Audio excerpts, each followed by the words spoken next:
Kami mengundang Engkau ya Roh Kudus hadir di sini memenuhi ruangan ini. Kami mengundang Engkau ya Roh Kudus hadir di sini memenuhi hati kami. Berbicaralah, kami siap untuk mendengarkan firman-Mu. Amin.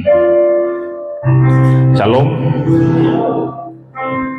Saya mau mengajak kita membaca firman Tuhan dari Yeskiel pasal 37 ayat 1 sampai ayat yang ke-14. Shalom. Shalom. Sangat luar biasa firman Tuhan hari ini. Kemarin di grup pendeta ONKP saya berikan satu pertanyaan. Bagaimana kalau kita diutus untuk pergi bernubuat kepada tulang-tulang kering? Saya bayangkan kira-kira seperti inilah. Yeskiel pergi bernubuat kepada tulang-tulang kering. Tapi untuk diketahui bersama, ini bukan Yeskiel, ini Budiel. Dan ini tulang-tulang keringnya. Temanya masih ada harapan. Ini memang luar biasa. Tulang-tulang kering, tapi masih ada harap. Saudara-saudara yang dikasihi Tuhan, hari ini saya mau mengajak kita masuk ke satu pemandangan yang sangat mengguncang. Saya mau mengajak kita jalan-jalan ke satu lembah, tapi bukan melihat pemandangan yang indah, bukan melihat pemandangan yang menenangkan, bukan pemandangan yang menyenangkan mata, tetapi sebuah pemandangan yang keras, sunyi, pahit, dan penuh keputusasaan. Coba bayangkan ketika kamu dibawa oleh Tuhan dan melihat di depan banyak sekali tulang-tulang kering. Dan itu yang terjadi. Tuhan membawa Yeskiel untuk melihat sebuah lembah, dan lembah itu bukan penuh dengan bunga, bukan penuh dengan air, tetapi lembah itu penuh dengan tulang-tulang. Bukan satu dua, tapi banyak, berserakan. Dan firman Tuhan itu berkata, sangat kering. Artinya bahwa ini bukan baru saja terjadi, tapi ini sudah proses yang lama. Teman-teman yang sudah belajar pengantar perjanjian lama tentu memahami bagaimana latar belakang kitab Yeskiel ini. Yeskiel ini dipanggil Tuhan menjadi nabinya ketika bangsa Israel sedang berada di tanah pembuangan, di tanah perbudakan, dan mereka sudah lama di sana. Apa yang terjadi di belakang, apa yang terjadi di Yerusalem? Bait Allah sudah runtuh, raja tidak ada, sehingga apa yang terjadi? Sudah tidak ada lagi harapan. Itu yang mereka pahami. Jadi ini yang menjadi konteks daripada nas ini. Bangsa Israel sedang berada di tengah-tengah keputusasaan, dan ini sudah lama sekali. Ini bukan baru terjadi. Dan kita tahu orang kalau sudah lama berada di dalam keputusasaan, tentu hatinya sudah tidak ada lagi semangat, tidak ada gairah, tidak ada semangat hidup. Orang sudah masuk lagi di mana sudah tidak ada lagi tangisan. Orang sudah masuk lagi di mana tidak ada lagi air mata. Kenapa? Karena sudah letih. Kepahitan hidup itu sudah menjadi bagian daripada kehidupan mereka. Saudara-saudara, justru di tempat seperti itu, di tempat di mana ada kekecewaan, di mana penuh dengan keputusasaan, di mana ada kepahitan, justru di situ Tuhan memanggil Yeskiel dan dia utus untuk pergi mengabarkan kabar baik. Saudara-saudara yang percaya, bagian ini sangat relevan karena ada banyak orang yang datang ke gereja, dan mungkin yang datang di tempat ini dia datang duduk dengan tenang, tetapi sebenarnya membawa lembah di dalam hati. Ada yang duduk rapi, tapi jiwanya lelah.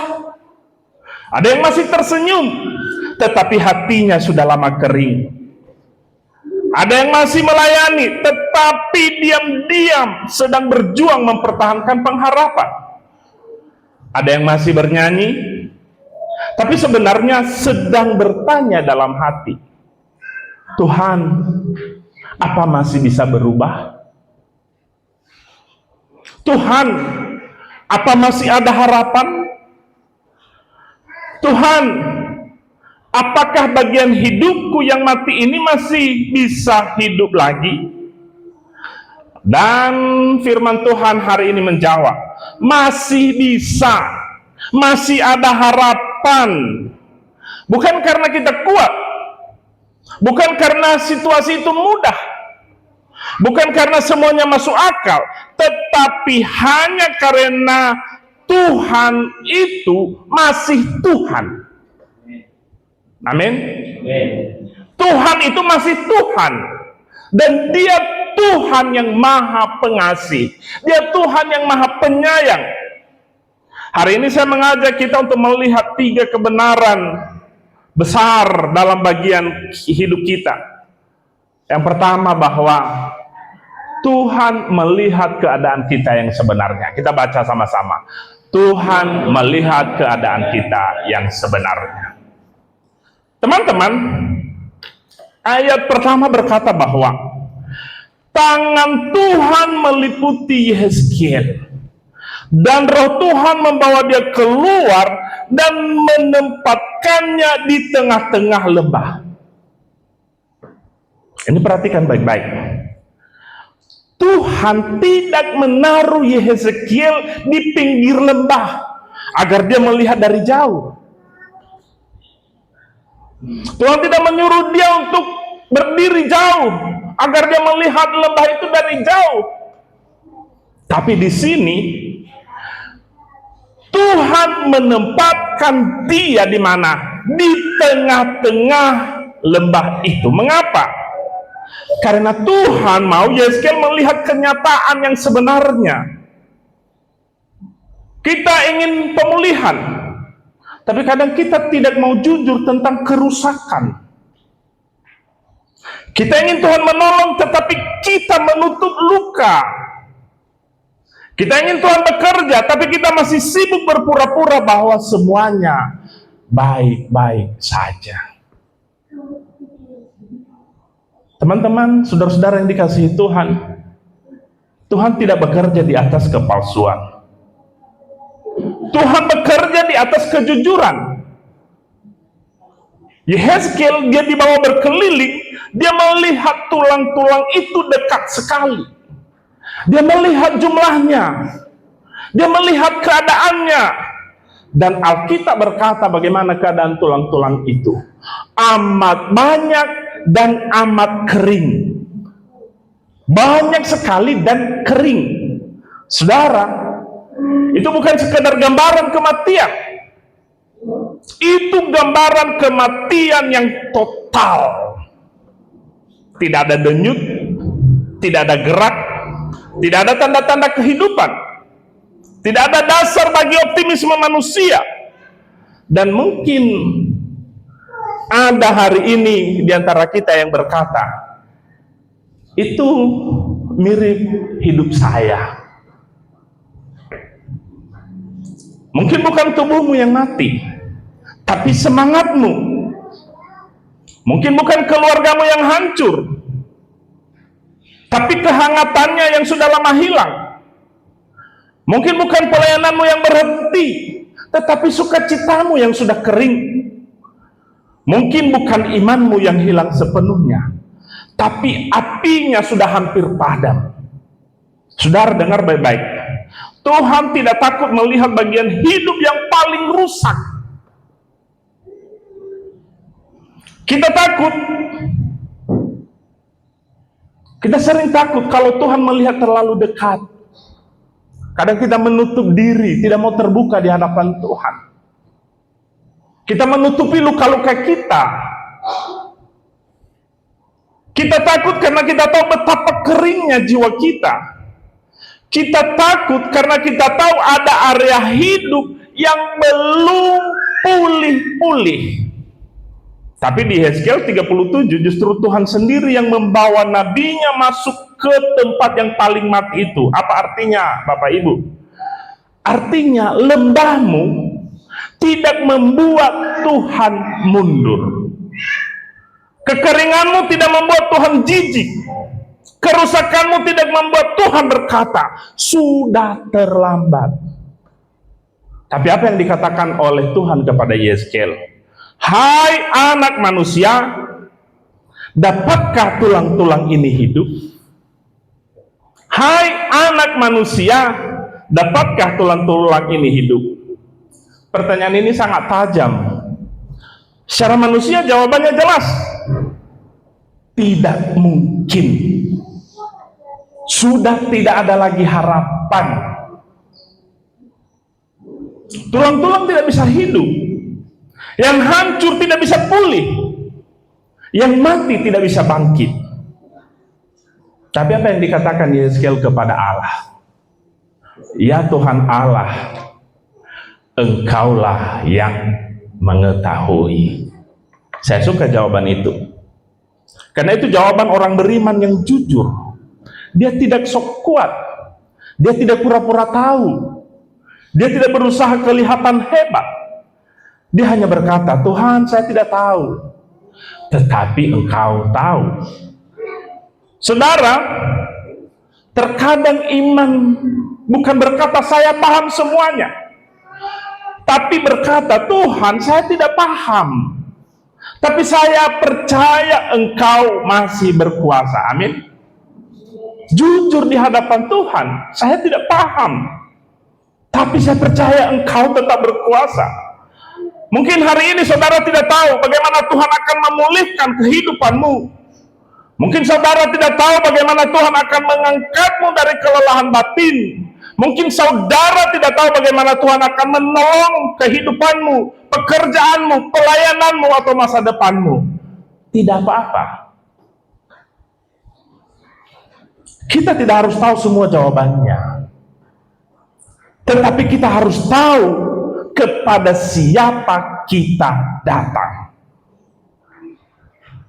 Jadi poin pertama ini sederhana, tapi sangat penting bahwa Tuhan melihat keadaan kita yang sebenarnya.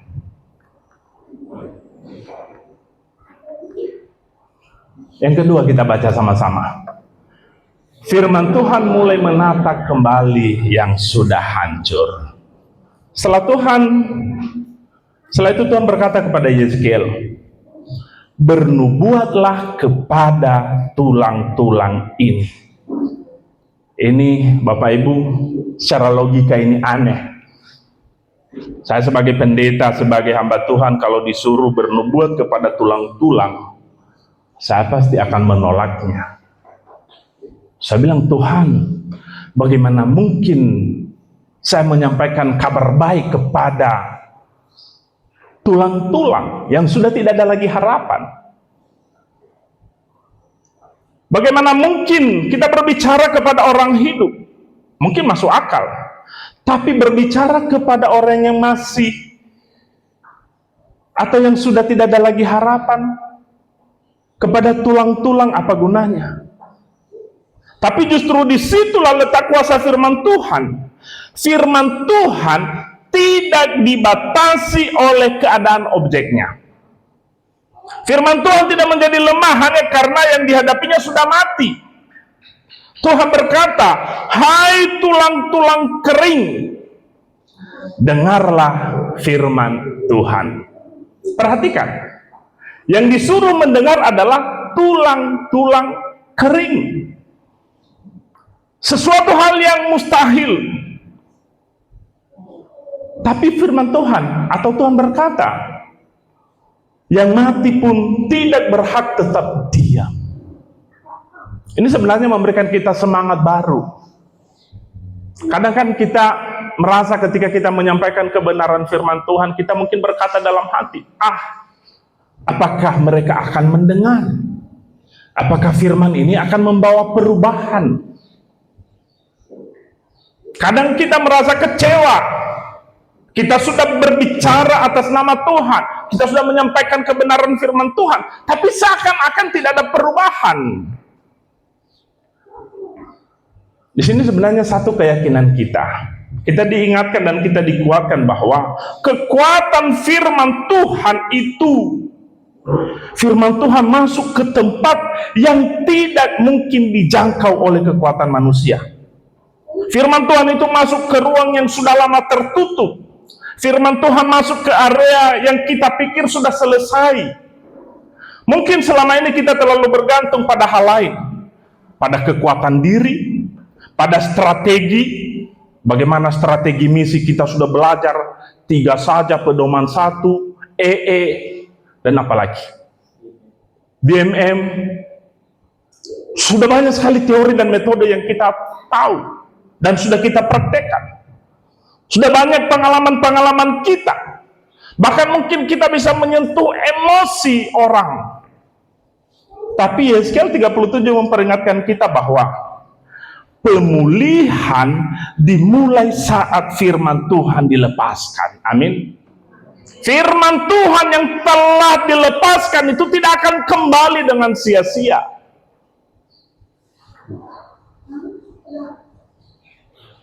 Bukan semangat buatan sendiri yang pertama bekerja. Yang pertama bekerja adalah firman Tuhan. Dan saat Yeskiel taat, ini dia, ketika Yeskiel taat, walaupun mungkin dia penuh dengan keraguan, tapi ketika Tuhan berkata, bernubuatlah kepada tulang-tulang itu. Dan apa yang terjadi? Ketika Yeskiel taat, tiba-tiba ada bunyi, ada gerakan, ada derak, ada kegaduhan sunyi di lembah itu. Bayangkan pemandangannya. Tadinya ada banyak tulang-tulang berserakan, entah di mana tangan, entah di mana kaki, entah di mana kepala. Lalu tiba-tiba itu semua bergerak. Coba bayangkan kalau tulang-tulang ini semua tiba-tiba bergerak. Yang tadinya terpisah mulai saling mendekat. Yang tadinya berserakan mulai tersusun. Yang tadinya kacau mulai terstruktur. Saudara, bukankah ini seringkali cara Tuhan bekerja?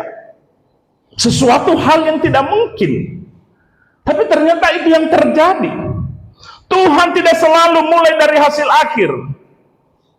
Tapi Tuhan mulai dari menata ulang yang berantakan. Dia menata kembali yang sudah kacau balau ini. Kadang-kadang kan kita inginnya langsung melihat mujizat besar. Kita langsung mau melihat perubahan. Tapi di sini kita belajar bahwa ketika firman Tuhan itu bekerja, dia mulai menata. Tuhan kadang mulai dari langkah yang kecil. Hati yang mulai dilembutkan, doa yang mulai hidup kembali, keberanian untuk mengampuni, kerinduan untuk membaca firman, kesadaran untuk bertobat, kesediaan untuk taat. Jangan remehkan gerakan pertama. Jangan anggap bunyi derak itu tidak berarti. Karena seringkali pemulihan besar dimulai dari gerakan kecil yang lahir dari ketaatan kepada firman. Mungkin hari ini saudara berkata, saya belum melihat perubahan besar. Tidak apa-apa. Lihat apakah Tuhan sedang mulai menyusun kembali bagian-bagian hidupmu. Mungkin doamu belum dijawab penuh, tapi hatimu mulai lembut. Mungkin masalahmu belum selesai, tapi imanmu mulai dibangun. Mungkin relasimu belum pulih total, tetapi ada keinginan untuk memperbaiki. Mungkin keadaan belum berubah drastis, tapi ada terang kecil masuk. Itu bukan hal yang kecil, saudara-saudara. Itu tanda bahwa firman Tuhan sedang bekerja. Amin. Tapi bagian ini belum selesai. Ada ayat 8 berkata, setelah ada urat, daging, dan kulit. Ini mulai tumbuh urat, mulai tumbuh daging, mulai ada kulit. Tetapi masih belum ada nafas di dalamnya. Masih belum ada lagi kehidupan. Nah, ini penting sekali. Tubuh sudah terbentuk, struktur sudah ada, penampilan sudah ada, tapi hidup belum ada. Ini dengan kata lain, sesuatu bisa tampak lengkap di luar, kelihatan sudah lengkap, tetapi kosong di dalam. Bukankah ini sangat relevan bagi banyak orang percaya? Kita bisa datang ke gereja, tapi hati jauh. Kita bisa angkat tangan, haleluya, tapi jiwa tidak tersentuh. Kita bisa hafal bahasa rohani, tapi batin kita kering. Kita bisa tetap melayani, tapi kehilangan sukacita. Kita bisa punya penampilan rohani, tapi tidak punya kehidupan rohani. Ada orang yang terlihat baik, tapi sebenarnya kelelahan. Ada keluarga yang terlihat utuh, tapi sebenarnya rapuh. Ada gereja yang terlihat aktif, tapi sebenarnya kekurangan nafas ilahi. Dan itu sebabnya kita tidak boleh berhenti pada bentuk.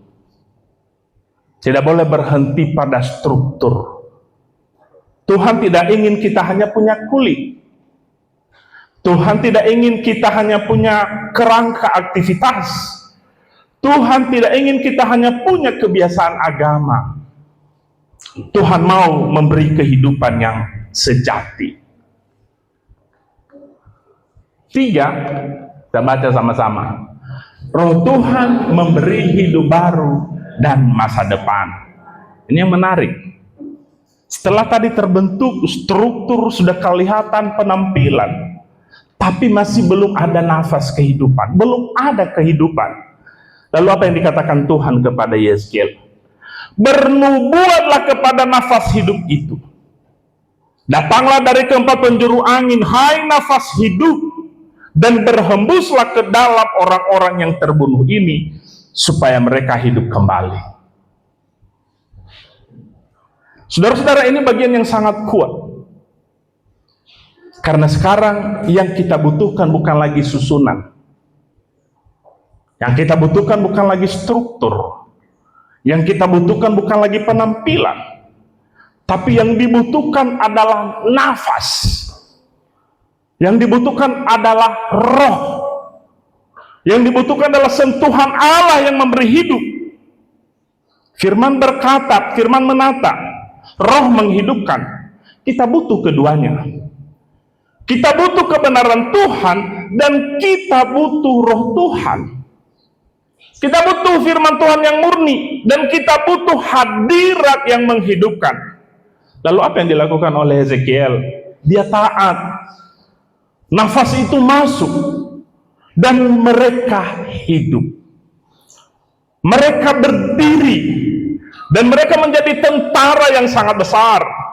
Dari tulang-tulang kering menjadi pasukan yang besar. Dari kekacauan menjadi keteraturan. Dari kematian menjadi kekuatan. Dari keputusasaan menjadi kesiapan untuk dipakai Tuhan. Bukankah itu luar biasa? Tuhan tidak hanya sanggup membuat kita bertahan. Tuhan tidak saja hanya sanggup membuat kita berdiri. Tuhan tidak hanya menolong kita lolos dari kehancuran. Tuhan sanggup memulihkan martabat. Tuhan sanggup memulihkan panggilan. Dan Tuhan sanggup mempersiapkan masa depan. Lalu Tuhan menjelaskan arti penglihatan itu kepada Yeskel. Tulang-tulang ini adalah seluruh kaum Israel. Di awal saya sudah katakan tadi, bagaimana kehidupan bangsa Israel. Hati mereka sudah tidak lagi, walaupun mereka sedih, tapi tidak ada lagi air mata. Mereka sudah menganggap bahwa ya memang beginilah kehidupan kita, hancur. Tidak ada lagi pengharapan, tidak ada lagi masa depan. Apa mau dikata? Tapi Tuhan mengutip keluhan mereka. Apa yang dikatakan oleh bangsa Israel? Tulang-tulang kami sudah menjadi kering, dan pengharapan kami sudah lenyap, kami sudah hilang. Bapak Ibu, ini kalimat yang paling sedih dalam hidup. Harapan kami sudah lenyap. Dalam pepatah kita, nasi sudah menjadi bubur. Tidak ada lagi harapan. Dia tidak tahu bahwa nasi yang sudah menjadi bubur masih enak. Tinggal tambahkan bawang goreng, maka jadilah bubur bawang goreng.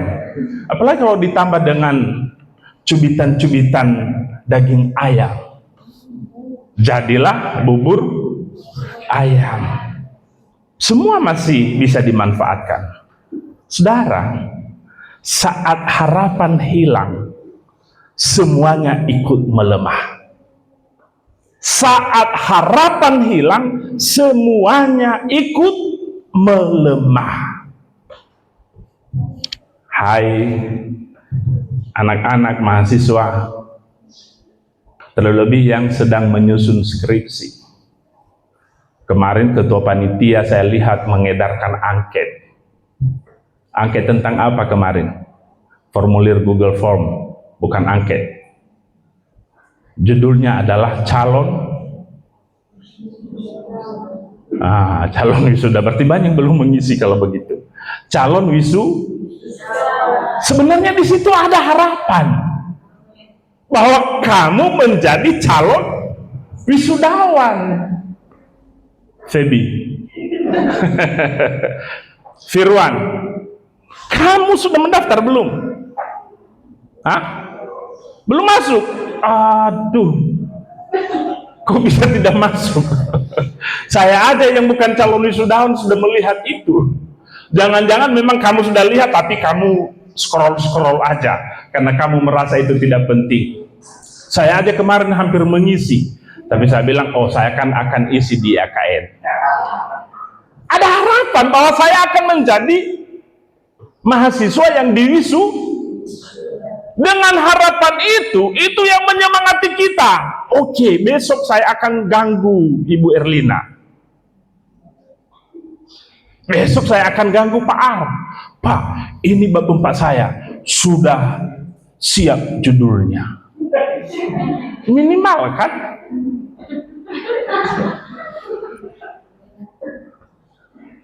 Pak, ini sudah selesai. Kemarin saya diganggu Feby. Emang luar biasa semangat Feby akhir-akhir ini.